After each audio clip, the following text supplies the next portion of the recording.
Hello दोस्तों, welcome back to my channel. और आज मैं जिस मूवी को एक्सप्लेन करने वाली हूँ उसका नाम है किलर 2। ये कोरियन साइकोलॉजिकल हॉरर मूवी 2013 में रिलीज हुई थी और अगर हम इसकी रेटिंग्स की बात करें तो इसकी IMDb rating 6.2 stars out of 10 है। तो दोस्तों, अगर आपको मेरा मूवी एक्सप्लेनेशन वीडियो पसंद आए तो प्लीज से मेरे वीडियो को लाइक और मेरे चैनल को सब्सक्राइब करके मुझे सपोर्ट करें मेरा 1K सब्सक्राइबर फैमिली पूरा करने के लिए। तो देर नहीं करते और बढ़ते अपनी मूवी एक्सप्लेनेशन की ओर।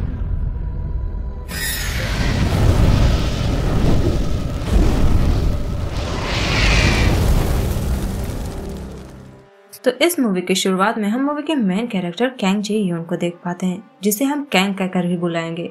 और वो एक कॉमिक राइटर थी और उसकी एक आदत थी कि वो अपना हर मैन्युस्क्रिप्ट तैयार करने के बाद अपने खून से उस पर अपना सिग्नेचर किया करती ताकि कोई और उस पर अपना दावा न कर सके।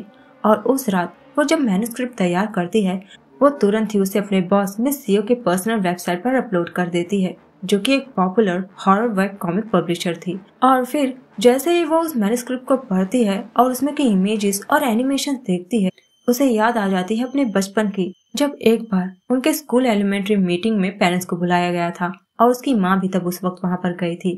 तब लोग उसकी अगली मदर को देखकर उन्हें क्रिटिसाइज करने लगते हैं, जिससे मिस सीओ को उस वजह से बहुत शर्मिंदगी महसूस होती है। भले ही उसकी मॉम अपने चेहरे को ढक कर रहती थी और भले ही पूरी दुनिया पहले उन्हें क्रिटिसाइज कर रही थी और उनका मजाक उड़ा रही थी, लेकिन तब उन्हें कोई फर्क नहीं पड़ा। और फर्क शायद तब पड़ा जब उनकी खुद की बेटी यानी प्रेजेंट की वो पब्लिशर जब ये विश करने लगी अपनी डायरी पर कि अच्छा होता कि उसकी मॉम मर ही जाती। और शायद इसीलिए तब उसकी माँ ने खुद को बेबसी में फांसी पर लटका लिया। और जबकि मिस सीओ ने बचा भी सकती थी, उसने अपने मॉम को जानबूझकर मरने दिया। और यही सारी चीजें जब उसे दिखाई देती है उस मैन्युस्क्रिप्ट में, वो गुस्से से एकदम लाल हो जाती है और वो तब कैंग को फोन करने की कोशिश करती है। और जब फोन नहीं लगता तो वो उसे एक वॉइस मैसेज भेज देती और उसे तब खूब डांटती है कि तुम्हें मेरे लाइफ के बारे में इतना सब कुछ कैसे पता, जबकि वहाँ पर कोई और था भी नहीं। तब अचानक से उसके साथ में पैरानॉर्मल चीजें होना शुरू हो जाती है। और उस वक्त भले ही ऑफिस में कोई भी नहीं था, वो अकेले ही काम कर रही थी। उसे लगता है कि कोई इंसान उसे परेशान करने की कोशिश कर रहा है, इसलिए वो तुरंत एक कटर उठा लेती है अपने सेफ्टी के लिए। और इसके बाद तो मैन्युस्क्रिप्ट में जो जो इमेजेस बने थे वो उसी तरह की हरकतें करे ही जा रही थी। और अंत में वो उस इमेज की ही तरह अपने आप को बड़ी बेरहमी से स्ट्रैप करके मार डालती है। जिसके बाद हमें सुबह का सीन दिखाया जाता है, जहाँ पर दो डिटेक्टिव्स उनके मर्डर केस के इन्वेस्टिगेशन के लिए पहुंच जाते हैं, जिनमें से सीनियर का नाम था ली की चियोर और जूनियर का नाम था किम यांग सू। और ये दोनों पहले तो इस केस को सुसाइड केस बोलकर रफा दफा करना चाहते थे, लेकिन बाद में उनके एक कॉलिग के हाथ में एक चीज लग जाती है जिससे उन्हें इस केस में इंटरेस्ट आ जाता है, क्योंकि मिस सीओ के कंप्यूटर के मैन्युस्क्रिप्ट के इमेजेस उनके उन करंट सिचुएशन से मैच कर रही होती है। सीन तब शिफ्ट होता है कैंग पर, जो रात में एक सड़क से अपना कार लेकर गुजर रही होती है। तब उतनी रात गए उसे एक बच्ची सड़क के किनारे अकेली नजर आती है, जो अचानक से उसके कार के सामने आकर लिफ्ट मांगने लगती है। और दयावान कैंग उसे तब लिफ्ट दे भी देती है। और वो बच्ची तब उसे अपना नाम मीजी बताती है और अपनी एज 16 साल, जो कैंग को मजाक लगता है। और वो तब कहती है कि तुम मुश्किल से 10 या 11 साल की लग रही हो। तब मीजी कहती है कि वो 10 साल की तो तब थी जब वो मरी थी और बस पलक झपकते ही वो गायब हो गई कैंग को हार्ट अटैक देने के लिए। और इसीलिए वो जल्दी से डर के मारे गाड़ी से उतर जाती है। और उतरने के बाद भी उसे सुकून नहीं मिलता, क्योंकि उसका पीछे से आकर कोई हाथ पकड़ लेता है। तब वो डर के मारे जल्दी से फिर से कार में आकर बैठ जाती है, लेकिन फिर भी वो बच्ची खून से लथपथ हालत में उसे हॉन्ट करे ही जा रही थी। और उसे तब वहाँ बैठे बैठे ही सुबह हो जाती है। जिसके बाद हम ली को देख पाते हैं, जो अब उस पब्लिशर के ऑटोप्सी रिपोर्ट के बारे में पता करने के लिए आया था। और वहाँ भी उसे यही पता चलता है कि उस पब्लिशर ने सुसाइड करा है, लेकिन इतनी बर्बरता तो अपने साथ कोई मानसिक रोगी ही कर सकता है।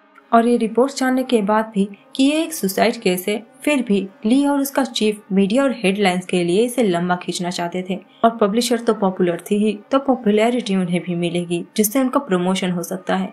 जिसके बाद हम फिर से कैंग को देख पाते हैं, जो एक साइकियाट्रिस्ट के पास गई हुई होती है उस वक्त, क्योंकि उसे कुछ समझ नहीं आ रहा था कि उसके साथ में क्या हो रहा है, कि वो जो कुछ भी देख रही है कि वो हकीकत है या फिर उसका एक सपना। क्योंकि जब वो जागती है उसके बॉडी पर एक अजीब सा स्कार उसे मिलता है। तब वो डॉक्टर उसे बताती है कि आर्टिस्ट अक्सर ऐसे सिंड्रोम से सफर करते हैं, जहाँ पर उनकी इमेजिनेशन नाइटमेयर रियलिटी से मिक्स हो जाते हैं और इंसान हकीकत क्या है इसमें फर्क ही नहीं कर पाता। और इसका बेस्ट क्योर तो यही है कि तुम काम छोड़कर कुछ दिनों के लिए रेस्ट करो। और कैंग तब उस दिन काम नहीं करती और रेस्ट करती है। और रेस्ट करते समय भी उसे फिर से एक नाइटमेयर आता है मिस सीओ का, जो बड़ी ही घायल अवस्था में थी। और कैंग जब होश में आती भी है तो उसे पूरे पुल में खून नजर आता है और मिस सीओ उसे मारना चाहती थी। और ये भी सिर्फ उसका एक नाइटमेयर था। और वो होश में तब आती है जब दोनों डिटेक्टिव्स उसके घर पहुंच गए थे। और तब डिटेक्टिव ली मिस सू के रियल पिक्स और कैंग के मैन्युस्क्रिप्ट के पिक्चर्स दिखाता है, जो हूबहू एक जैसे ही लग रही थी। और वो तब उससे पूछताछ करने लगता है कि तुमने ये मैन्युस्क्रिप्ट किसी और को तो नहीं भेजे थे ना। तब वो कहती है कि बिल्कुल भी नहीं, लेकिन आखिरी बार मिस सू ने उसे फोन करने की कोशिश करी और इसीलिए वही केस की मेन सस्पेक्ट बन चुकी थी। लेकिन उन डिटेक्टिव्स को जब कैंग की तरफ से कुछ भी नहीं मिलता तो उन्हें वापस जाना पड़ता है। लेकिन वापस लौटकर जब वो ऑफिस आते हैं तब ली की एक कॉलीग उन्हें मिस सीओ की लास्ट वॉइस मैसेज सुनाती है, जिसमें वो कैंग को बहुत ही ज्यादा डांट रही होती है। जिसके बाद कैंग को जब ये रियलाइज होता है कि जो मैन्युस्क्रिप्ट उसने तैयार करी है वो सब रियल लाइफ से कनेक्टेड है, तो वो अपने एक दूसरे मैन्युस्क्रिप्ट को खंगालने लगती है कि कहीं ये दूसरा वाला इंसान भी रियलिटी में ना हो और कहीं अगली बारी मरने की उसी की ना हो। और वो तब इसका पता लगाने की कोशिश करती है और हम फिर से उसी आदमी को देख पाते हैं जिसकी बारी अगली थी मरने की। और इस इंसान का नाम था जॉन सियोजी, जिसे हम जो कहकर बुलाएंगे।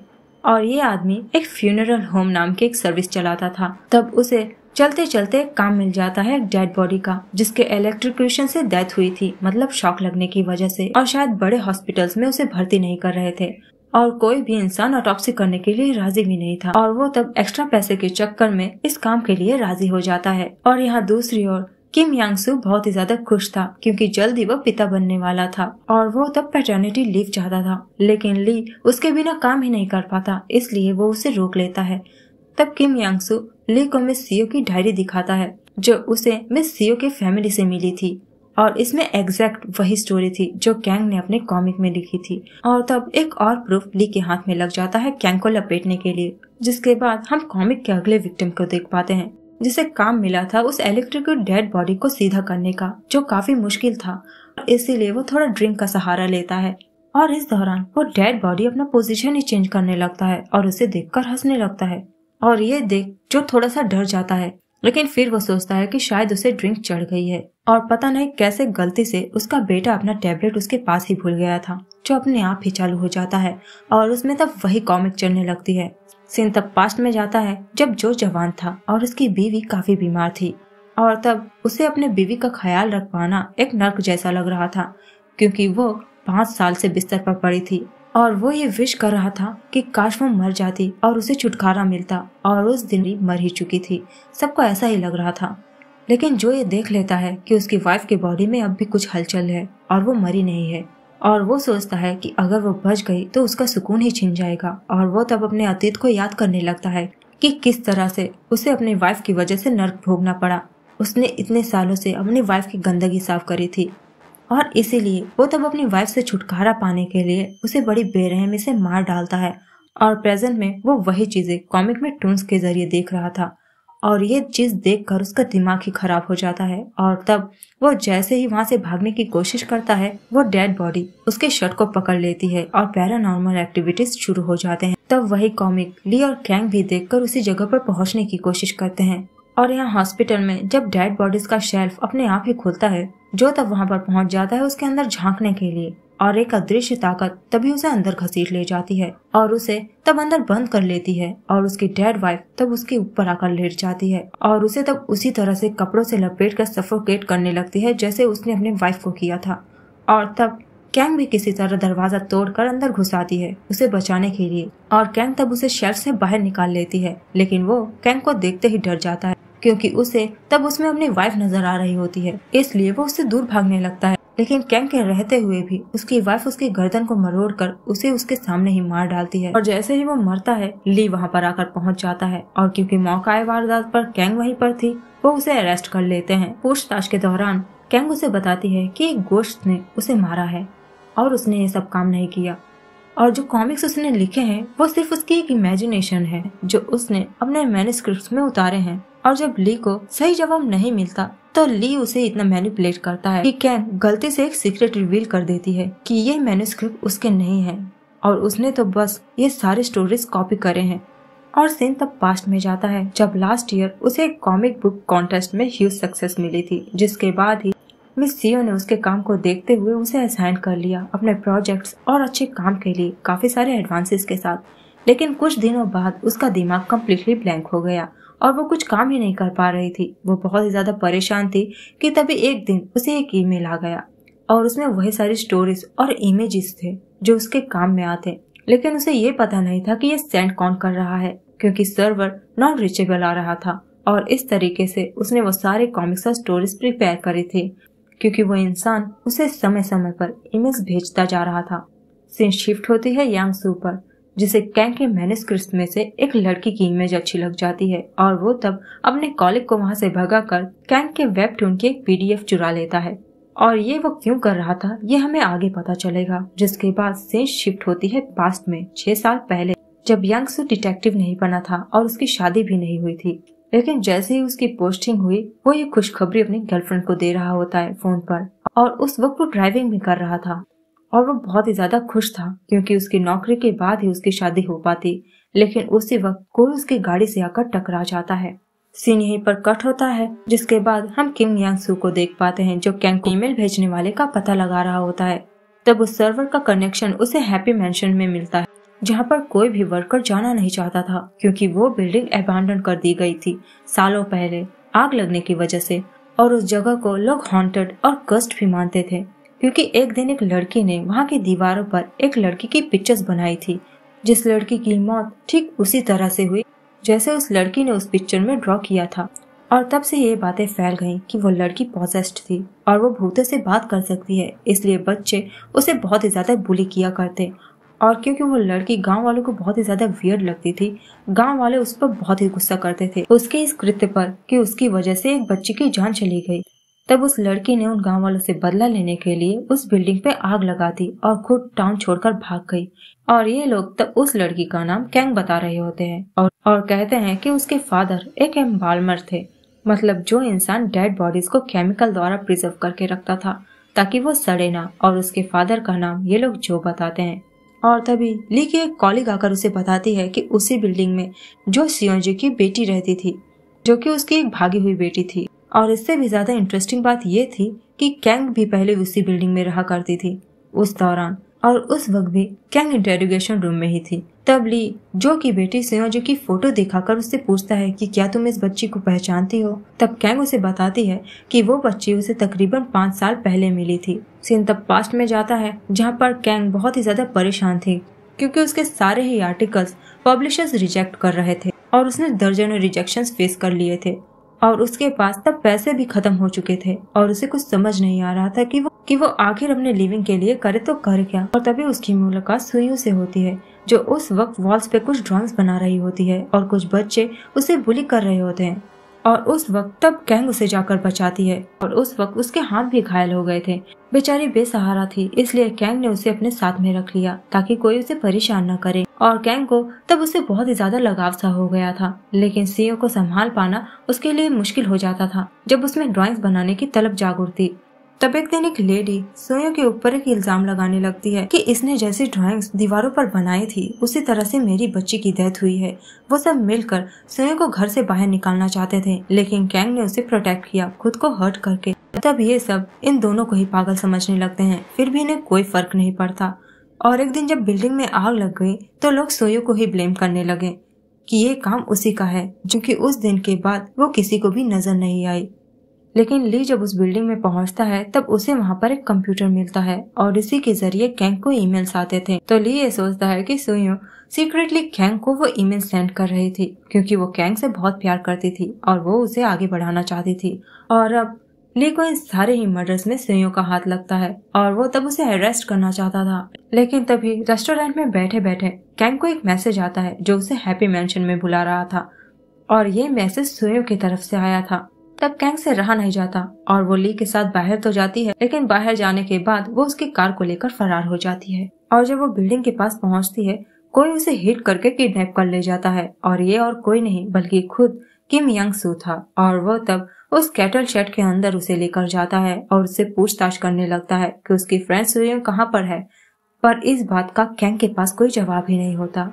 और यहाँ दूसरी ओर ली कैंग के सेल फोन को ट्रैक करके उसी जगह पर आ रहा होता है, जिसके बाद हम ये जान पाते हैं कि यांग सू वो सब काम इसलिए कर रहा था क्योंकि उस रात जब 6 साल पहले कोई इसकी गाड़ी से टकराया था, वो वही बच्ची थी मीजी, जिसे यांग सू अगर चाहता तो हेल्प भी कर सकता था। लेकिन अपने करियर पर खतरा मंडराता देख और अपनी शादी में अड़चन आता देख उसने उस बच्ची को वहीं पर मरने दिया और कॉमिक में वो भी शामिल था और अगली मरने की बारी शायद यांग सू की ही थी और वो तब मरना नहीं चाहता था, इसलिए वो कैंग को ही मारकर खत्म करना चाहता था ताकि ये सिलसिला यहीं पर खत्म हो जाए, क्योंकि अगर वो कॉमिक्स लिखेगी नहीं तो लोग मरेंगे ही नहीं। लेकिन जब वो ये करने की कोशिश करता है सारी लाइट्स ऑफ हो जाती है क्योंकि अब उसकी मरने की बारी थी और तभी मीजी की आत्मा आकर उसे डरा देती है और कैंग की जान बच जाती है। और उसी वक्त ली भी आकर वहां पर पहुंच जाता है और तब वो यांग सू को खुद पर ही रिवॉल्वर तानकर बैठा हुआ देखता है, जो उसे बताने की कोशिश कर रहा होता है कि ये वो नहीं कर रहा है, मीजी की गोश्त उससे ये करवा रही है। और उसे तब अफसोस हो रहा होता है कि अगर वो मर जाएगा तो वो अपने बच्ची को नहीं देख पाएगा और वो तो उसी के लिए जीना चाहता था, लेकिन ली उसे बचा नहीं पाता और उसकी डेथ हो जाती है। नेक्स्ट सीन में हम ली को उसके चीफ के साथ देखते हैं, जो मसले को शांत कराना चाहता था मीडिया के सामने, और वो हर जगह यही बताने की कोशिश कर रहा था कि यांग सू ने सुसाइड करी है, वरना मौके पर वहाँ ली ही था और इल्जाम उसी पर लगता और उसके साथ साथ उसकी भी करियर खतरे में पड़ जाती। तब चीफ ली को वहाँ से भगा देते हैं और कैंग को भी घर भेज दिया जाता है। जिसके बाद भी ली यांग सू के मौत के गम को भुला नहीं पा रहा था और तभी उसकी कॉलीग उसे मीजी की एक स्केच लाकर दिखा देती है, जिसका नाम यांग सू मरते वक्त ले रहा होता है। और फिर से एक बार ली को कैंग पर शक होने लगता है और वो तब यांग सू की बिलोंगिंग से कैंग की फेमस कॉमिक को ढूंढ निकालता है, जिसकी पड़ताल यांग सू करना चाहता था। और यहाँ घर पर कैंग को एक ईमेल आता है जिसमें इस बार उसकी खुद की स्टोरी थी जब वो सुइयों से मिली थी।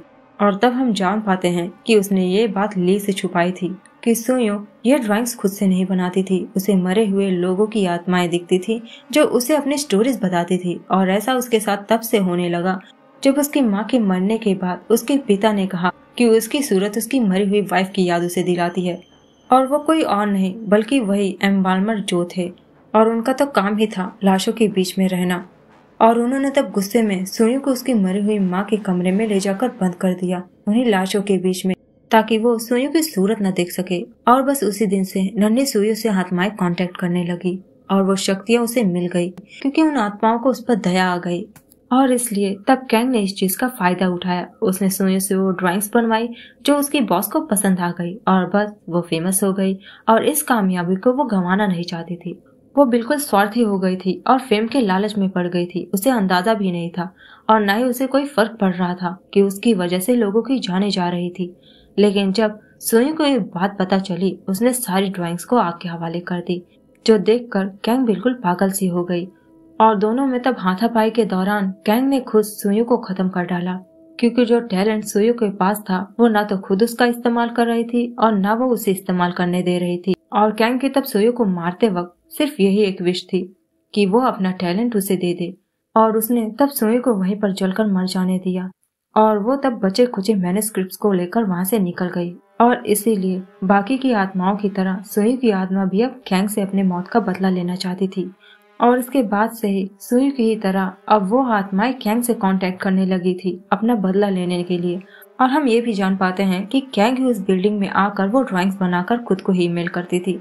और अब जब कैंग को यह रियलाइज हुआ कि उसने कितनी बड़ी गलती कर दी सुइयों को मारकर, वो उससे सॉरी बोलती है और सुइयों तब उसे मुस्कुराते हुए माफ भी कर देती है। सीन शिफ्ट होता है और हम कैंग को देख पाते हैं जो अपने बुक के बारे में लोगों और फैंस को बता रही होती है और कहती है कि वो गोश्त में बिलीव नहीं करती और उसने तो बस गोश्त को मेटाफोर की तरह इस्तेमाल किया है लोगों के डार्क सीक्रेट्स एक्सप्रेस करने के लिए। सीन वापस से प्रेजेंट में आती है जहाँ पर ली ढूंढते हुए उसे उस बिल्डिंग में पहुँच चुका था और ली का तब मानना था कि कैंग ने सू के साथ साथ उन सारे ही लोगों को मारा था क्योंकि वो बहुत ही ज्यादा स्वार्थी हो गई थी फेमस होने के लिए।